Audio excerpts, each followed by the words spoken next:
Hi mga kakolek, eto na naman tayo. Kinuha ko to sa baul. These are cars that I bought from during COVID in Metro Manila and after COVID up to present. So ito I think mga na-open ko na what's this? Hot Wheel with the one with the trucks colors. Hot Wheel cars. Forgot what they call that set.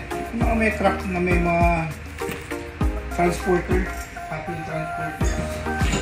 So most likely wala na yung car. And here are two boxes of I forgot what basic cards or special cards. And you might see this video. This is actually the week before. The reason why I'm getting this kasi maghahanap ako na may idadagdag ko, madadala ko sa swap meet this coming Sunday. So when this video comes out, it's probably after the swap meet. This one naman, mga regular cards, try to swap it to a treasure hunt. So kami naghahanap ng mga basic cards. And then here, you can see basic cards here, a whole box. And then ito yung nakakatuwa dyan. This is supposed to be a container for shoes.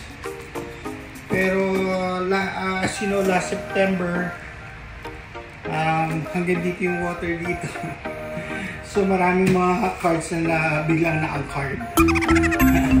Mga unwanted loose na mga premium, pati mga basic cards. So the good thing about the premium, kahit nabasa, hindi kinalawang ng axle. Wow! But some of the basic cars, nagkaroon ng, although hindi naman sila nabasa sa, but yung moisture na creep up sa side, sa axle tips ng side ng carton. The other side is clean, the other side may konting erosion. So, ito mag-unboxing tayo nito. I have another one here. So, hopefully magkakaroon ito ng sarili ng video.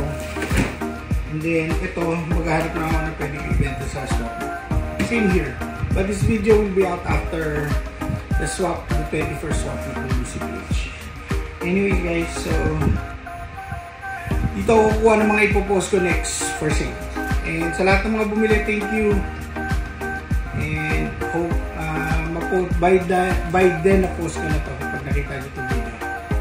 Enjoy! Got to catch them all.